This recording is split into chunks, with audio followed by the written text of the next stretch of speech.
So the thing is with this whole Leadership Academy thing is I think part of the reason this program has always been, it's successful, but it's also been really impactful in real life because we bring in guest speakers and we talk about these concepts, but we bring them off the page. And unfortunately, for cohort 4, we haven't been able to bring that to you, right, in a way that previous cohorts have experienced. And as I thought through sort of your experience and then cohort 3's experience, and then I thought about this entire year under leadership of Dr. Pappas and many conversations that she and I've had, and the feeling of the weight of guiding this 53,000 person organization, right, under such unprecedented, time. Like, who would have thought, right? There is no playbook for this, but everything we talk about in session, on WhatsApp, privately, directly, as a group, I feel like so much of it was captured in this year. And I do believe, Dr. Pappas, we've sort of talked about this offline, that in the moment, you don't necessarily see it. You simply don't. And I wanted to give you some space and time to gather a little bit of hindsight, to be able to sort of have this space to share your story. Because I think the story of your leadership under the past year cannot just be in the vault and say, okay, I'm glad the year was over. I think we need to take it and we need to capture it and we need to really share it. So many factors at play here that you just were just completely out of your control, that I think it's just incredible, and I want to share your story. And so that's what brings us to this point. And I want, just real quick, for those that don't know Dr. Pappas, if you could just give us like your life before ACC president. How was it? What was it? Well, with Richard for the last year doing this, I would say for sure, and I'll come back to sort of the year, and there's something in my eye. Sorry about that. I went, let's see. So I had no plans to go to medical school. So I sort of fell into that. I sort of fell into things, I think, over the years. So I was never one who had a good plan. So if somebody's been saying you should have a plan, I'm probably not the person to come ask advice from. And went to medical school where I grew up in Wisconsin at UW-Madison. And my boyfriend then moved out. He was teaching English and moved out and worked for a while and got his PhD in English. And did my residency there. I did my fellowship at U of C in Chicago. So I saw there's a Northwestern Chicago right there. And loved that, was on faculty for years, a junior fellow. I'll tell you about my family too and sort of that journey. And then he got a job teaching at Brown, which is unusual for English professors. So we moved here, and I moved here with a 6-week-old baby and a 4-year-old child and no job. So it all worked out. So that was sort of my story. And I worked part-time here, and then I worked part-time at MGH in the Echo Lab. And that's always been my passion around echo and research and heart disease in women, and around pregnancy as well. And then ran the Echo Lab here for a number of years, and then was the vice chief and have been chief at Brown for about 3 or 4 years. So that's been interesting. And then my ACC journey began somewhat similarly, where somebody said, why don't you do this? Roseanne's laughing at me. She's like, oh God, this is horrible. I told people they should have a plan. No, it fits perfectly, actually. Let's see. So, I was working and doing research, and I was working 0.8 because I had by now 3 children at home. And they just started a chapter in Rhode Island, the Rhode Island chapter, and somebody asked me to be on the first council, and they said, well, it'd be great because it'd be good to have a woman. I said, well, is there any other reason you'd like me to be on the council? Because then I'm happy to join. And I liked that, and I liked the work. And someone said, you should run for the chapter president. And I said, oh Christ, I don't have time. They said, well, this was good advice, and you'll be surprised, Puna knows some of the people, but George McKendall was the president then, and he said, well, what are you doing that you don't like? Just give one of those things up. I said, well, I'm on the IRB. I hate that. I hate it. So I gave that up, and then every time I did something, I just liked it more, and I felt like I got so much more than I gave, and I learned more. each time I did something different. And so I just kept spending more of my time in ACC and some within ASC and a little bit of HA, but that I loved. And I think some of the questions are probably going to be answered, but as I did things and found passion and connected with people, I think that enthusiasm and work, it also gave me some balance, because sometimes no matter where you are or what you're doing, you know, they don't love you at home as much as they do away. So it's nice to have connections in other places, and people, when you're volunteering like this group, you can just feel that energy. And so I think some of that energy I really benefited from a lot, and have some great friends and mentors and learn more than anything, I think, through the ACC journey. But that's a short version. The short version, and the key word, right, for everyone to pull out of that is that it was nonlinear. And so for those of you that have attended the clinical trials research program or seen me speak about this concept that we assume, right, because we're raised this way in a very sort of prescriptive fashion, that our careers, just like our education and everything prior, will be linear, prescriptive, planned, fairly structured. And what ultimately happens is, you know, the world happens, right? The environment happens, COVID happens, the environment shapes us. And from that, you have an opportunity to really dig deep, let go of things that no longer serve you well, in this case, IRB, and maybe lean into things that are potentially passion areas. And I'd like you to really hone in on this. We're going to go through a number of questions, but I want you to take away from this is that, you know, we have an amazing story here and you have an esteemed career, but largely not planned, right? Largely, you just kind of went through every open door and said, okay, I like this. This feels good. I'm going to keep going and keep going and surround myself with people that keep me excited and passionate, right? That's very, very important from a career development perspective. And we'll get into the leadership piece, but I think really for this group, as early to now, some of you mid-career, you've got to stay true to that and stay focused on, if you're not getting energy from what you're doing all day, well, then call me, let's talk, because we want to make sure that what you're doing isn't just what you think you should be doing, but it's also what you enjoy doing, right? So that I would like to say is a very, very key takeaway from just the intro itself. So I want to say thank you for that.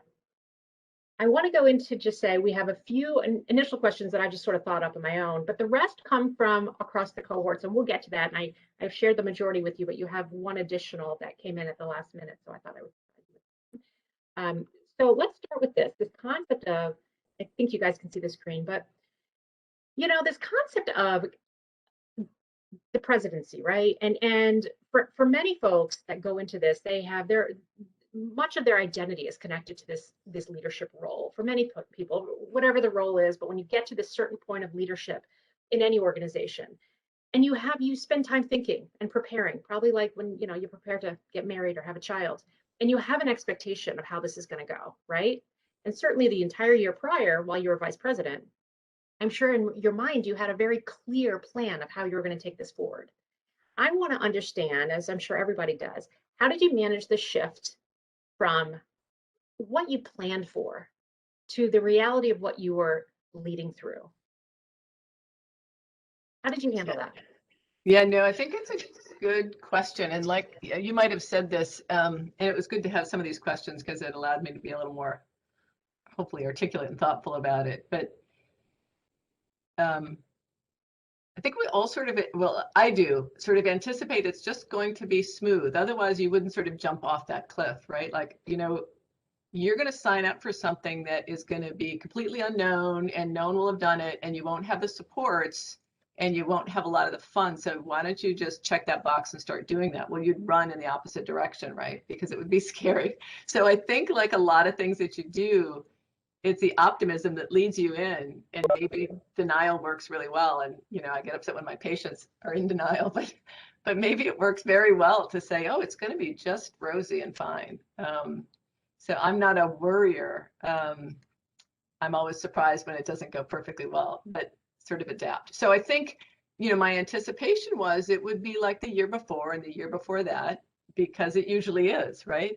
And there would be some bumps because there's always something that comes up that you don't know. The ABIM's mad at you, or I don't know, one of the other societies, or there's something new you get to do, or fun things. But I was looking forward, honestly, to things like this, but in person, like, oh, this is phenomenal. I get to sort of pay it forward a little bit. I get to meet people and get to know them, and even, as during the vice presidential year, when I'd go to chapters or international travel, it was those connections that I really was looking forward to. So I think that ratchet down of expectation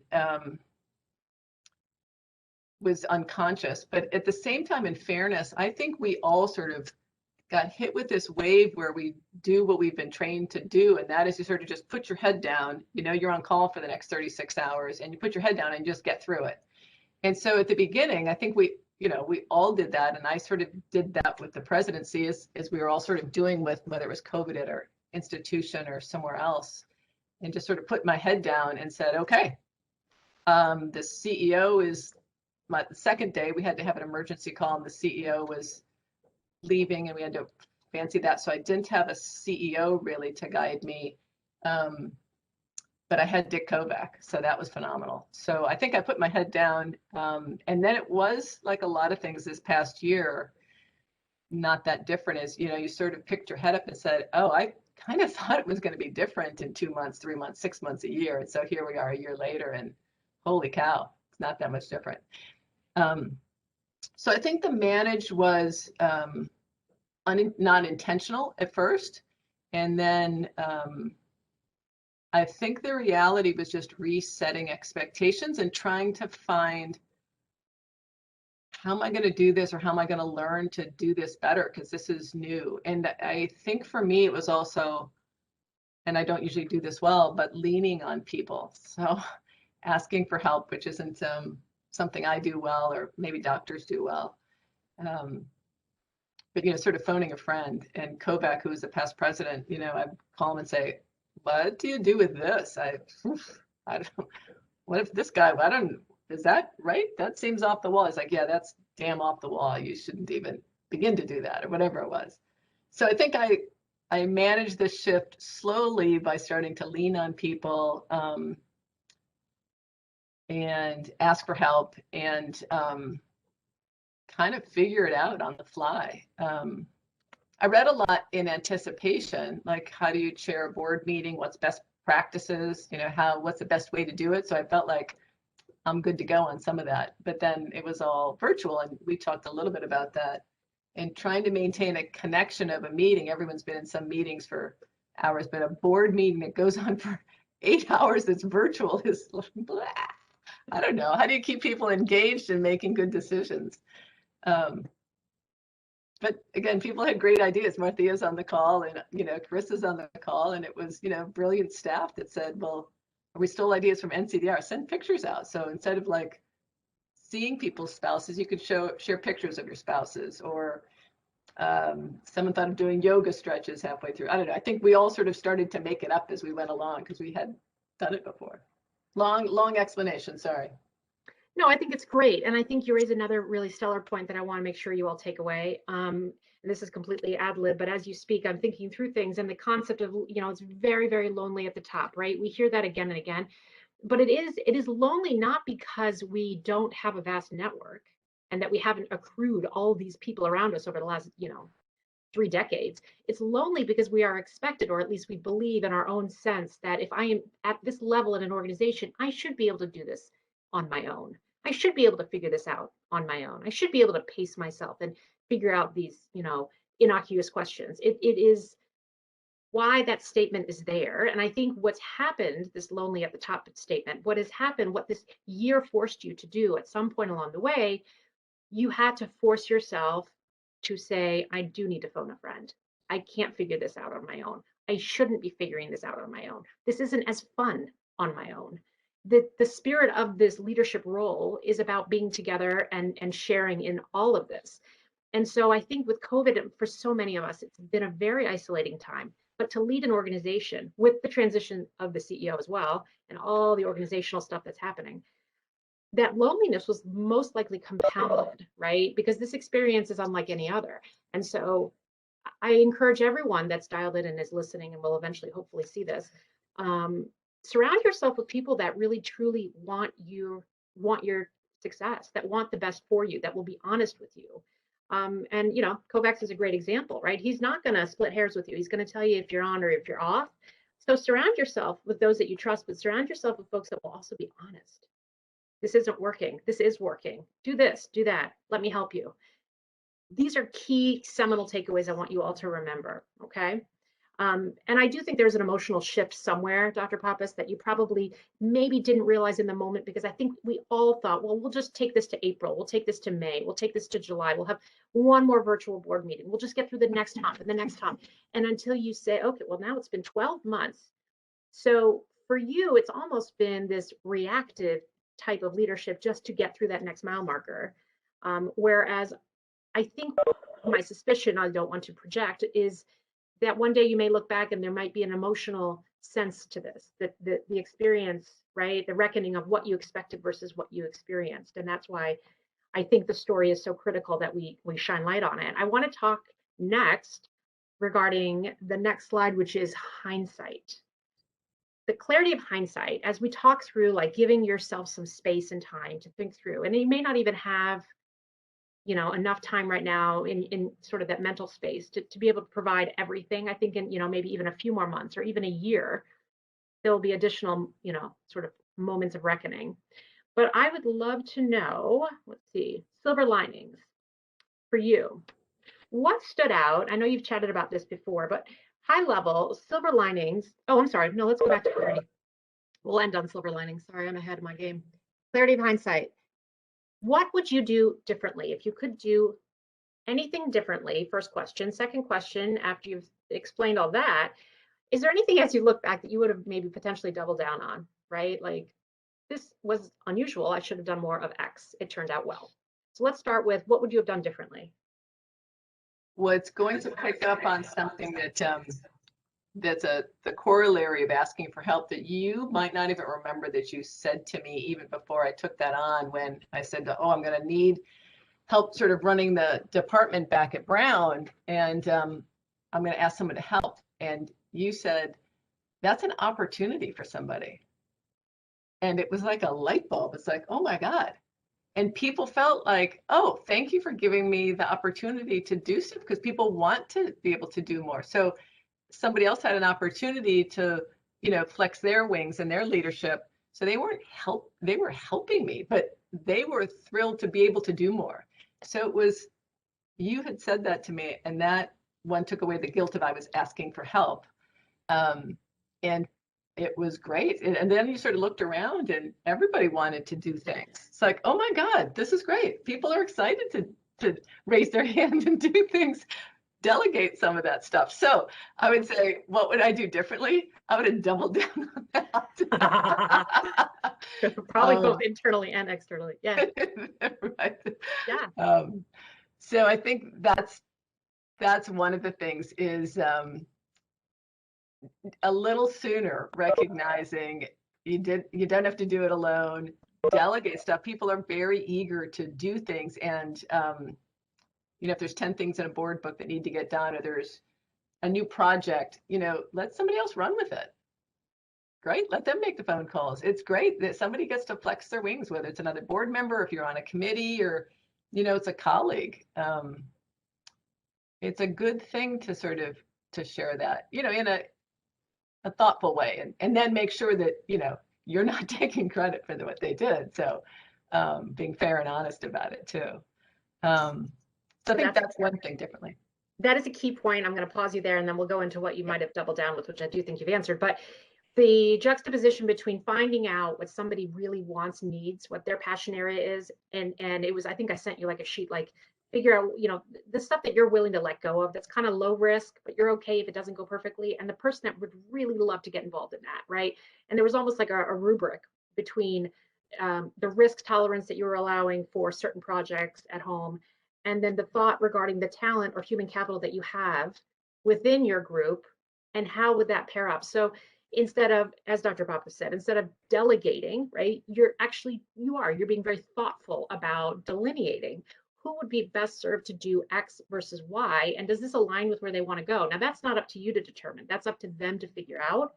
But you're offering an opportunity for these folks to lean into something that may be very exciting, and obviously can change the course of, certainly in my career, that's how I have sort of evolved. You just keep trying and trying until you land where you eventually keep trying. But that's key point. This delegation thing is hard. It is hard. But when you switch that lens as you have to say, okay, well, I'm actually providing, I'm creating bench strength, right? Here's my succession planning. Here's development. It's different.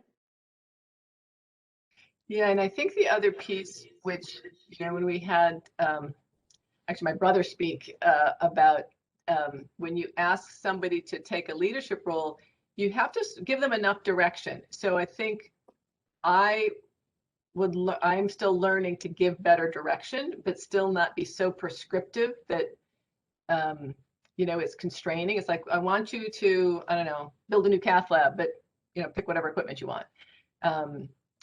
So some of that is giving clear direction, but still giving people rein. And, if it's not the right color or the right size, it's, that's okay, because then it's theirs to build. So I think that's something that I learned a little bit too. That's awesome. What would you double down on? Would it be that? No, I think it would be spending a little more time, honestly, on myself, and because it felt like it was always about time, it seemed, and maybe the time was just more than anticipated, but that I wasn't going to be good for other people and doing as good a job if I wasn't taking care of myself and being a little more thoughtful about the time. So it was okay to say no to things. If the time was too much, to say no to some things or say I'll do it later, because then it just didn't get done well, and then it didn't feel good. So an example, which I won't get into with detail, was of recent note within the last few weeks. You were on a call, and as the call was closing, the other person on the line said, hey, can we talk immediately after this call? And at that point, it was probably 8 p.m., 8:30 p.m. And you said, you know what? I'm actually going to be with my family tonight, and we can talk about this maybe later this week. I'm wondering that agency to say, I'm actually going to bow out now, it's 8 p.m. Is that because you've transitioned out of this leadership role? Or would you have felt comfortable saying that 6 months ago? No. No. So I think I learned that, but I should have done that sooner. That being the president or being the chair of a committee or being a leadership role doesn't mean that you have to lay down for everybody and be there all the time for everybody. I think it's boundaries, maybe that's the thing. It's boundaries. It's your own expectation, right? It's I am president during a pandemic. I must stay on all the calls and I must have control, right? And you must understand all the things that are happening. And I'm glad that you raised this, and it is part of the final slide, which is this key piece on this. It's burnout, right? You can only go for as long as possible. And when you're on the path where you were, which is largely uncharted, the burnout is just, you don't even probably realize you're there until beyond the point. And then you say, okay, I need a moment. I need a moment, because you're just going from mile marker to mile marker, and it's exhausting. So I'm glad you've reached this. I think I wish you would have reached it earlier, but I think that we didn't all remind each other to do that earlier, right? We just kept booking and booking more meetings. So lesson to the new president, and lesson to each of you on the screen. Tonight, notwithstanding tonight, every other night, no call. Tonight's different. So silver linings. Yeah, I know this is and you've spoken to this, but I would love to know just a couple silver linings. And also, I'm curious to know, if COVID didn't happen, do you think those silver linings would have come to you?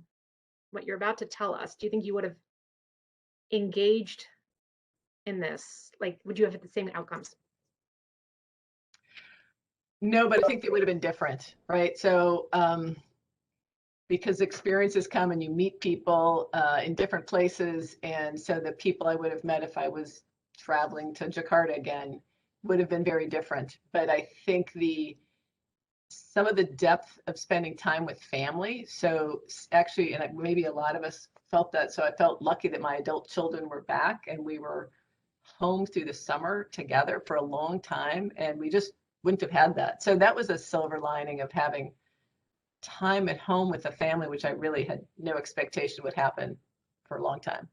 So that was a silver lining. And I think it would have been very different, the ones that I had expected, right? To more social with new people. This was sort of social with a smaller group. And somebody smarter than me just wrote about that in the New York Times on the Sunday we can review, but I think it flipped it from large social gatherings that's joyous to sort of very small, intimate gatherings. By definition, your pod. It was your pod for a long time. Pod that drove you crazy sometimes, but yes, very much so over here. Yeah. My pod. I could take a break from my pod, but I won't say that too loud because the pod is right there. So yeah, I do think the silver linings. Yeah, I do think, right, there's the yin and yang to all of this. And we've talked about, your kids and pre-kids and the opportunity to spend time with them. And now saying I'm actually done and I'm going to go focus on family. I think the message to all of you on this call video thing is that you need to control and make your boundaries. And there is no apologizing for that, right? We all have responsibilities outside of work that are, guess what, even more important than work, right? And you don't want to look back on your life and say, oh, I really wish I was able to put my baby to bed, more, or I really wish I was able to go out to have dinner with my partner more, but oh, I was on all these calls. Listen to Dr. Pappas, right? She's saying right now and right here, take care of yourself. Think about what's important. And when you look back on your life, what do you want to see, right? Is it the 8 p.m. meeting? Again, not this meeting because this one's important, but all the other ones, right? The start bad weighing ones. it out. Yeah, the other ones are, oh. And I know this always stands in my head. Shashank and I talked a few years ago about this idea that if you get all these opportunities and you say no, do you never get the opportunity again? What happens if I say no? And I said to him, well, what happens if you say yes? If you say yes to everything, you don't have control over anything. So that's another thing I want you all to really, really take away from this, where you're further along in your career, you have much more agency in your own than you realize. And for those of you, all of you in leadership positions, you must know that the people that are working with you are watching you. They're watching your behavior and they're watching what you value, right? Teamwork or competition, balance or burnout. Those are the messages that they see and they hear. So model what you want and how you want folks to respond accordingly. So now we go into this piece of the questions, and we asked everyone, any question, open question, feel free. So the first question is, hold on here, I think you guys can see it on the screen, and this is from Jill. Jill, I hope it's okay that I put this on the screen, and I hope you're comfortable with this, because I feel like in hindsight, guys, I actually probably should have told you I was going to put it on the screen, but here we are. So Jill's question is, balancing the work of today with our aspirational goals of tomorrow, and how do you manage that, the juxtaposition of the here and now, but I also want to go there?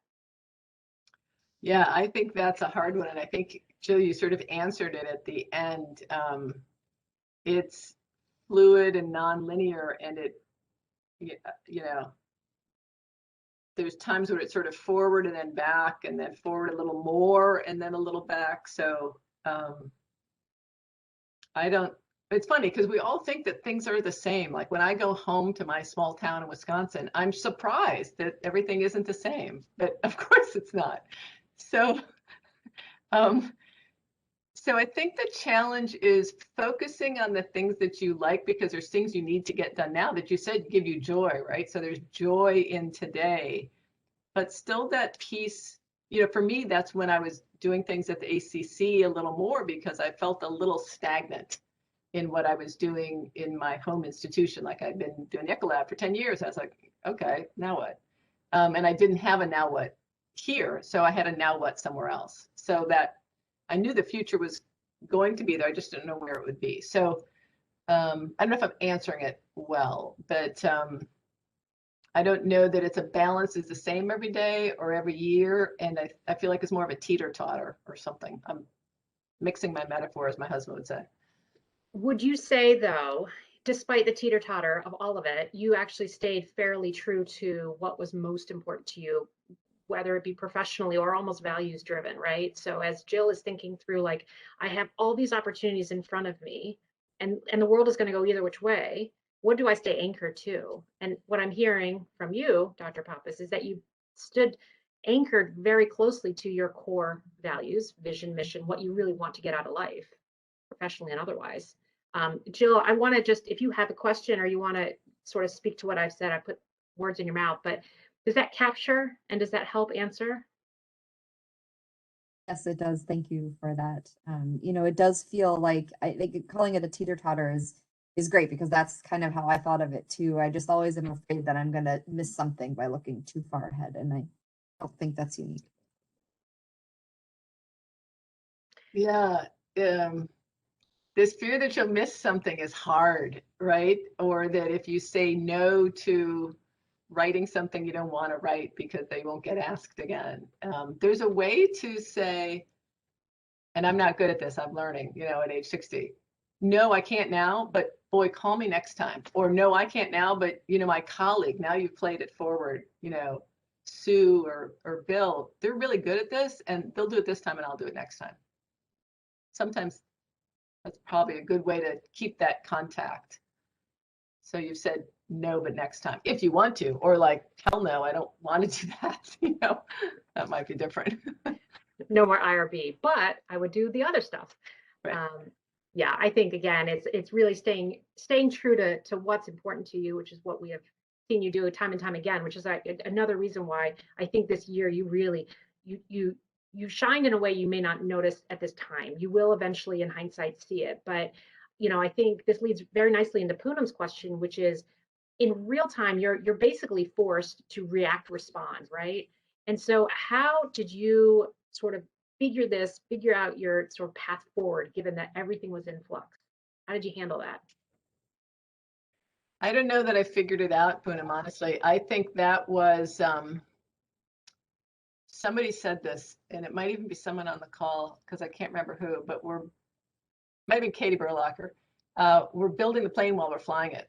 Yeah. So I think that, in March, when we had our first wave out in New England, and nobody knew how to take care of patients or where to put them or how many masks you wear or don't wear. And that's not how we function. I mean, Christ, we studied for forever, and then, the Krebs cycle and everything else. So you know exactly what you're going to do, right? And we didn't know. And that was really scary. So we were building the plane when we were flying it. So I think,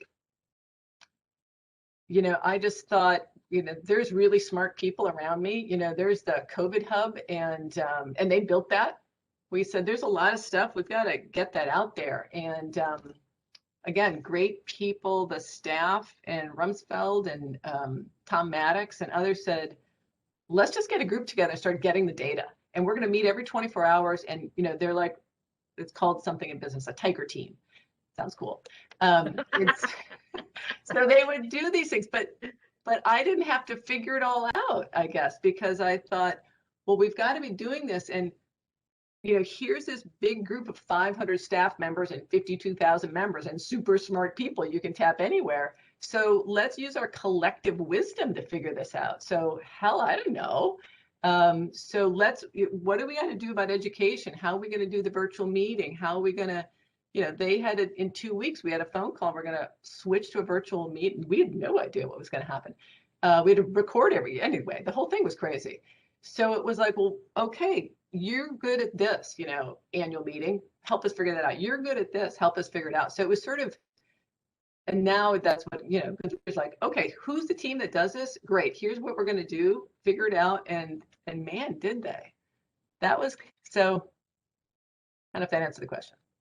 I think to that point, I will say from crisis comes clarity. And I do think it's certainly in the not-for-profit world, in my previous lives, prior to ACC, it was always, we had so many layers upon layers upon layers to get things done, right? It was the whole political dance, and it was the this and the that. And yet, Fannie Mae's a great example. When the financial crisis hit, we actually didn't have time, resources, or street credibility to really wait on things. So from that came this sense of, we must move quickly. We need the smartest people in the room, and let's forget about the whole the dance that we're so used to, right? Outside of this, and that forces us to really very clearly distill down what we need and who needs to be at the table and how we're going to proceed. And then you add in organizational issues with the transitioning of a CEO, in this case, on top of a pandemic of unknown proportion at the time, and everybody on the home front, members, struggling with what is happening, right? A complete loss of control. You, I think instinctually said, I need the support, and let's knock this out, and let's get the right people at the right table at the right time. It forces you to do that. Poonam's next question is about the international community, which we really haven't talked much about. Is that in the right one? I can never see. I'm looking at my phone and the thing. Okay, diversity. Yes, international community. So how did you engage with the international community and how did that shift your mindset, right? How we responded in the States versus overseas, right? The experience was different. How did it work leading with members from not the US? Yeah, and I think so much of what the president had done in the past was to travel. So you would go to Jakarta. I'll keep using Jakarta because I went there for 3 days, which was nutty, stupid, quite honestly. Like, but that's what you would do. Takeaway. Yeah. Yeah, not a takeaway. Don't do that. So, but it came from all the other things that I think that I've learned and all of you have probably learned even better, and that is understanding where people are coming from, and also sort of this trying really hard to not be imperial. So the ACC sometimes the big 900-pound gorilla or whatever size it is in that metaphor, and I don't know where people are in their politics, but we weren't, really a shining example of democracy and good behavior in the world for that same period of time. So that was a challenge, but I think it was sort of treading softly and trying to listen and understand and know that we weren't there to we learned more from, the people Wuhan, China, than we couldn't tell them anything. They told us everything. So we didn't have the answers. It was collaboration. So I think approaching it not as we're, the brilliant ACC and we're here to tell you something that you don't know. And I think it was about collaboration and meeting people and feeling like it really was a meeting and a partnership, and that we weren't, whether it was AHA or ESC, which sometimes were rivals, or some word that people put together where you collaborate and you compete. But this broke that down. This gets back at some of your other questions, is, that in COVID, it broke down those barriers, and Viviani will speak to this, but I'm on the webinar or something. Oh, it's gonna be clean people. Yeah, thank you. I'm at the hospital at night, so. Yeah, so they would publish without all the usual things. So we were putting out guidance, not guidelines. So some of it was, it was sort of an emergency. We threw some of the rules out, as you were saying, because we had to. But I think for international groups, it was trying to be understanding that we were sort of all in it together. Does that help at all? Is that kind of where you were going? Yes, perfect. Yeah, I love the idea of collaboration and doing things together. Yeah, again, this crisis comes, we immediately lean on those. We're in a moment of almost panic where you just say, you know what, I am unable to lead this on my own. It forces you to really do the work that we should always allow for, right? Lean on others, tap into the subject matter experts. But oftentimes, because it's lonely at the top, we think we have to own all of it. And I recall the first ACC conference or virtual with Wuhan, and was that like a month in, 3 weeks in, maybe, I don't know. And it was tremendous. And the power of that, right? And you see this community, global community coming together under one shared sense of urgency. And it was amazing, amazing. And that was, again, silver lining, unexpected, but look how quickly we were able to turn that around. I want to quickly shift over to managing change. This is a surprise question that came in sort of late-ish, but I think it's a critically important one. We understand the need when we're talking about leading change, substantial change, right? We know the need to do the vision and the buy-in and the stakeholders and all the fancy stuff, all those words. But when the rubber hits the road, how do you actually get folks to follow against potentially what they think is the right direction? Yeah, boy, that's a really good question. And again, I got advice from lots of friends. So a friend who's here actually spoke at one of our meetings, Brian Goldner, who's the CEO of Hasbro here in Providence. And I said, gosh, it's crazy, like we're doing these great things, but like half or a third of people just, some people are all in, they want to do it, and some people you're dragging and kicking. He said, oh, that's a rule, don't you know that? whenever you do that, there's a third that are all in, there's a third that will go along, there's a third that don't want to do it. It doesn't matter what it is. So if once you sort of, I was like, oh, that was so freeing to know. It's not just, whatever is in the ACC or, I don't know, comp thing that we're changing here or whatever it is at Brown or something that you're changing, at Northwestern, but finding the people that are into the change, because now you've got sort of the evangelicals, right? They're going to sort of spread the good word, and then there's the group that they sort of go along. And some of this is knowing the people and what kind of people they are. And then there's some that, oh my gosh, you moved my cheese, and they're going to be mad forever. So those are the hard ones, which I think those are the hard people, like you avoid them in the halls, like, oh my God, they know we're changing the schedule and they're going to be so mad at me. Get over it, I guess. But it takes more time to do it. And that's something I'm not very good at, I would say. I'm trying to get better at talking to people more. It's the right thing to do. Why the heck aren't you with me on this? But again, it's utilizing those people that are already with you to sort of help spread the word, let them go do some of the work for you. And then the people that are kicking and screaming, boy, that's the hard one. Because it is a hard sell sometimes. And sometimes there's things that people aren't going to want to do. No. And Ben and I chatted a little bit earlier on WhatsApp about this. And I did mention, right, change agents and get these folks that are aligned with you, which I think is really, really important. The piece on change that I think we forget so quickly is that it's very emotional. Change is we think it's operational. It's very emotional. The emotion eats the operational piece, right? So the guy that you're passing in the hallway that's like, I'm against this. Well, there's a reason why. We don't know why, but it's on us to kind of figure it out, right? There's some of this stuff you're going to continue, Leadership Academy, to continue to run into and against. But what I will say has always kind of, it's at least the best practice is sort of think about from the end user perspective, what is happening? What is the impact of that person is basically where they're at, right? What is the impact of this change to them? If you can sort of bridge that, and actually have a conversation about this is an emotional shift. I understand. Let's talk more about it. You can't change it, but you might be able to garner a little bit more buy-in and support.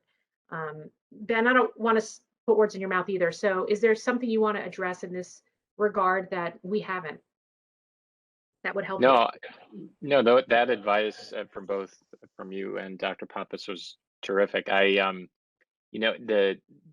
It would be great to identify kind of those people who are not necessarily on board. It's not always easy. And then, as I mentioned, there's sometimes that group think type of mentality that comes into play where, whoever is not on board wants others, they want allies too. And so it can often be challenging, but I do think building a team and getting your own allies and slowly putting out the message it's very helpful. Incredibly emotional. I think that's a terrific comment. So thank you. Thank you, guys. Let's see here. Growing and leading. This is Ajar. You have two questions, actually. The first one is not as fun as the second one. We'll start with the first. Were there specific roles at ACC prior to your presidency that honed or shaped your leadership style? And what about junior folks leveraging these opportunities? What's your recommendation? Yeah, I think, I think I learned from, I know this sounds trite, but everything that I did, and because they were different. So the chapter had its own challenges because it was people I already knew. And so why are you the boss of me today? You weren't the boss of me yesterday, and I'm not the boss of them. But so it was learning to lead people that I already knew or who were my friends or maybe our competitors across town. So that was a different kind of challenge, but I learned a lot from that because that required a certain skill set. And I think each role required some slightly different skills. And again, maybe Roseanne, you had told me this, that sort of what got you here won't get you there. Or there's some saying like that. But in the annual meeting, which was the most fun thing I ever did, for sure. So education, which I'm passionate about anyway, is really fun. So anything around that, I would get all in on that because I think there's Anyway, I think there's a lot that you can do in pieces of that, whether it's on the program committee or even work even peripheral to that or close to that or smaller educational pieces. You learn a lot from that, and you learn how to manage people pretty well. So I think those are the kinds of things which are sometimes a little easier and are scalable, if you will.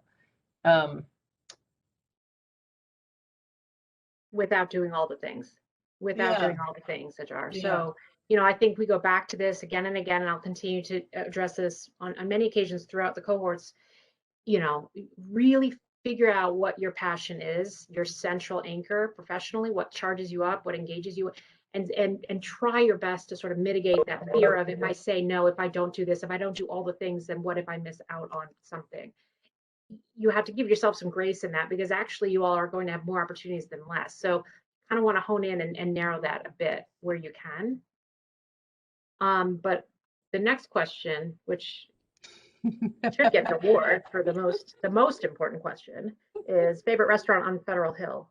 There's a lot of, well, you're nearby, so there's a lot of good restaurants in Rhode Island, and El Forno is well known, not quite on the hill. There's some really cool restaurants downtown, which used to be, when I was an undergrad at Brown, no one went downtown, but now there's a lot of great ones. There's two which are small, like 6 or 8 people. One's called Tiny's, ironically. The other is, it's like a pop-up. There's like 6 people that can go there. The name escapes me, but I'll find it. I'll email you. And the other one is a fish place that is about 20 people that has a great chef, Oberlin. That's a really good one too. And then there's fun places on the water. You'll have to come down. And I know it's hard to transition from Tiny's to this, but what the future will take it from little to then big. Hussein from cohort 3, great question of, this has shaped the future potentially of how the college does business and how it considers itself in terms of education and engagement and all the things that we do, and we do very well. Do you see the college shifting from this experience more longer term? Yeah, I mean, and lots been starting to be written about how a lot of things have changed and probably will change, and some are good, right? So you don't really have to get on a plane all the time to go meet. These sorts of things, we can reach more people, and you can have something for an hour more easily, and then go back to your life. So in some ways it's fit in better. I think I've not answered the question yet, but one of the challenges is making sure we don't bleed into too many other things, because it's so easy to just have another webinar.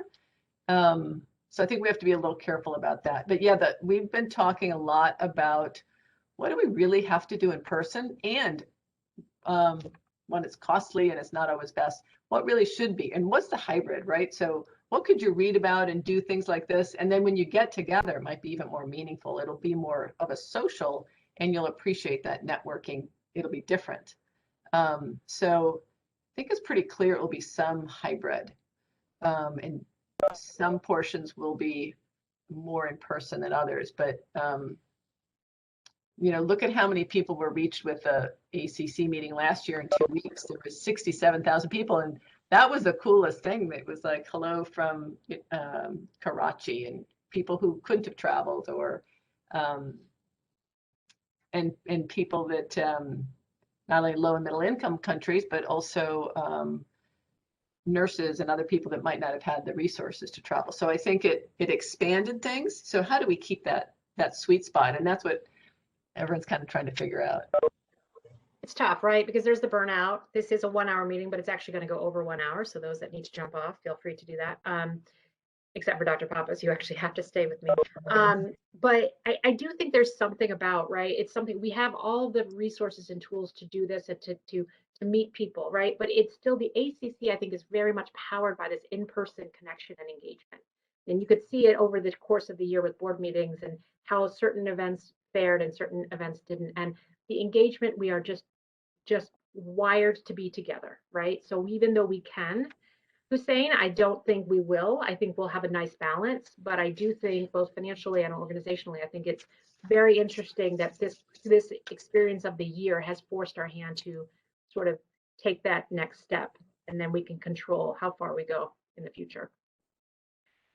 We have, I think this might be it. And then we have one closing slide for Dr. Pappas. So the final question from the audience is, what did you lean on? What did you lean on the most? What leadership skill or skills did you lean on the most?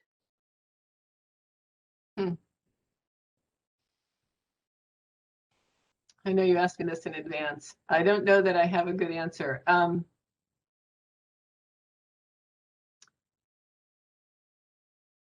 I think it was the adaptability and agility, and that was not something that was probably a strong suit for me. So I had to stretch into that probably.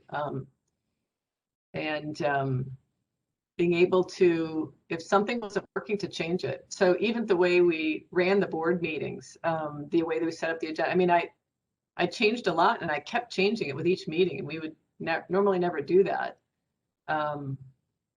So I think adaptability and agility were probably the most important ones this year, which were not what I would have thought if I were writing it down, you know, in March or February of 2020. I thought it was going to be more communication and crucial conversations if, you know, we weren't getting along with HRS or something, but that ended up not being the case. So. And in our very first session of Leadership Academy with each cohort, I always say the same thing, which is you have one, your superpower is one thing, and it is agility/adaptability. It is always hands down what I say, because I truly believe it. You can only control for so much, right? So the environment is just going to keep tugging at you and tugging at you. You must be able to adapt and read the room and also read the environment, right? Of all the things you went through over the past year, you needed to flex far beyond most likely your comfort zone on more than a handful of occasions. And, you know, it probably forced your hand in a way that you certainly didn't anticipate, but it may have led us, you and the college, into a different direction than potentially we might have otherwise been. So I will say this superpower, everyone, as you leave: agility and adaptability. That will never change despite everything going on around us. And the final piece, you know, I picked this up. I did not realize this would be, you know, but I brought up so early on, and I thought this would be a nice bookend. But I think, Dr. Poppas, your statement of this quote that you provided to Cardiology Magazine, this is in March, right? I think this is a really important message for everyone on this call to read again and share. And read it one more time and then share it again. Because I think this sense of well-being and balance isn't for others, and it's not reserved for another group. It is reserved for each of us, but you have to set the example and feel comfortable doing it. So this brings us to the final slide. It is 8:05, and I'm happy to stay on and chat. But Dr. Poppas, I would love, you know, any closing thoughts and anything you want to address that we haven't. No, I mean, it's a joy to see everybody. I know a lot of the folks on here, and have seen folks do so many great things and will continue to do that. And don't hesitate to say, you know, to speak up. You're the power of the future. This is what we need, and this is where we should go, and this is how things should be adapted and changed. We can't, you know, I shouldn't be designing, you know, version 3.0. You guys should, seriously. People want different things than, you know, they did 20 and 40 years ago. And so we have to build it differently. And you guys have the power to do that. So take that and own it and run with it. It's exciting. That's awesome. You're amazing. All the things. And I want to thank you very much for your time and your candor, and of course your leadership through this year. And just working with you and getting to know you over the years has always been a pleasure, but this past year has been just, for me, you know, these are the stories we share, these are the stories we observe, we share, we pass on. And the story of your leadership during the past year is nothing, you know, nothing short of astounding, and I applaud you for all of it. We all do. And, you know, you need to hear it more and more, because what you have just traveled through is simply unprecedented, and you did it with such grace and humility and honesty, and made us all better for it. So I want to thank you for that. Well, that's kind. Roseanne, you make everybody feel good. I just want to say that. Well, thank you. Nice. I want my pod behind me to make me feel good, but Oh, yeah. See, they don't love you as much at home. I tell you that. no, they don't. They don't. They're so mad at me always. Yeah, it's really something. But yeah, I think it's important to hear it, and it's important to share it and model the same, right? And so we all learn from you, and I've learned from you, and I'm grateful to know you. So I want to say thank you. Thank you. Oh, this is a true treat. I mean it. I appreciate it. Thank you for having me. Should do it more often. I think we just might. You might have just Okay. reserved your next spot. All right, everybody. Thanks, I am everybody. sensitive to time. I know it's 8:07. Thank you all for joining. Reach out if you need me. Dr. Pappas, thank you for everything. And we'll Thanks, talk soon. everybody. Have a good night. Thank you. Bye, everyone. Take care. Ciao.